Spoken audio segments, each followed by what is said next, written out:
Hello everyone, কেমন আছো সবাই? আর এটা ছিল শিবরাত্রির দিনের সকালের ভিডিও। এতদিন ধরে দেখো সবার ভিডিও পোস্ট হয়ে গেছে, আমার ভিডিও এখনো পোস্ট হয়নি। তাই ভাবলাম যে আজকে পোস্ট করবই, যেভাবেই হোক না কেন। তাই জন্য আজকে ভিডিওটা পোস্ট করলাম। আর এইদিকে তার মাঝে কিন্তু অনেক কটা ভিডিও গেছে শর্টসে, তোমরা কিন্তু লাইক করো না।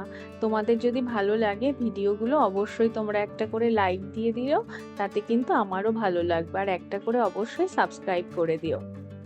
আর এইদিকে দেখো, আমি পুজো দিতে যাব বলে আমার সব ফলের জোগাড় হয়ে গেছে, মন্দিরে যাব, সব নিয়ে নিয়েছি।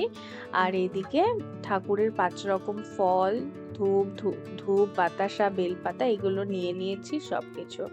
আর আমি সকাল 9:30টার মধ্যে বেরিয়ে পড়েছিলাম পুজো দিতে, কেননা সৌকে বলেছিলাম যে তুমি উপোস করো, তুমি আজকে কিছু খাওয়া দাওয়া করো না, চলো একসঙ্গে আজকে জল ঢালবো।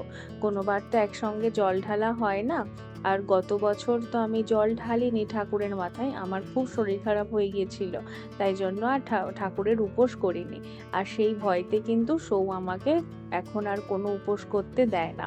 কিন্তু ভাবলাম যে না, এটা করি, তারপরে কষ্ট হলে দেখা যাবে। তারপরে এখানে এসে দেখলাম তো লাইন পড়েছে, ঠাকুর মশাই সবাইকে মন্ত্র পড়িয়ে পড়িয়ে কিন্তু জল ঢালাচ্ছিল। আর এদিকে যাদের মন্ত্র পড়ে জল ঢালা হয়ে গেছে তারা সবাই ওখানে অঞ্জলি দিচ্ছিল। তা আমি ভাবলাম ভালোই হয়েছে, সকাল সকাল এসে ঠাকুর তো একটু অঞ্জলি দিতে পারবো। তারপরে ঠাকুরের মাথায় জল ঢেলে আমরা কিন্তু অঞ্জলি দিয়ে চলে এসেছি বাড়িতে। বাড়িতে এসে শিব ঠাকুরকে স্নান করিয়ে দিয়েছি, মানে প্রতিদিন যে স্নান করায় সেই রকম ভাবেই শিবকে কিন্তু আমি স্নান করিয়ে দিয়েছি। এরপরে ঠাকুরকে দিয়ে দেব, ঠাকুরের প্রসাদ দিয়ে দেব, দিয়ে তারপরে কিন্তু আমি বাবার মাথায় জল ঢালবো। আর জানো তো, আগে যখন ছোটবেলায় শিবরাত্রি করতাম তখন তো সেই রাত্রিবেলা জল ঢালতাম। আর জল ঢেলে তখন সাবু এসব মাখা টাকা খেতে ভালো লাগতো না, তখন মনে হতো কি খাবো কি খাবো। আর মা বলতো কি, তোদের এত পুজো করে খাই খাই, তোদের আর শিবের উপোস করতে হবে না, আর করবি না, এরকম ভাবে মা বকা দিত। আর এদিকে দেখো, গল্প করতে করতে এখানে শিবের মাথাতেও আমার জল ঢালা হয়ে গেছে।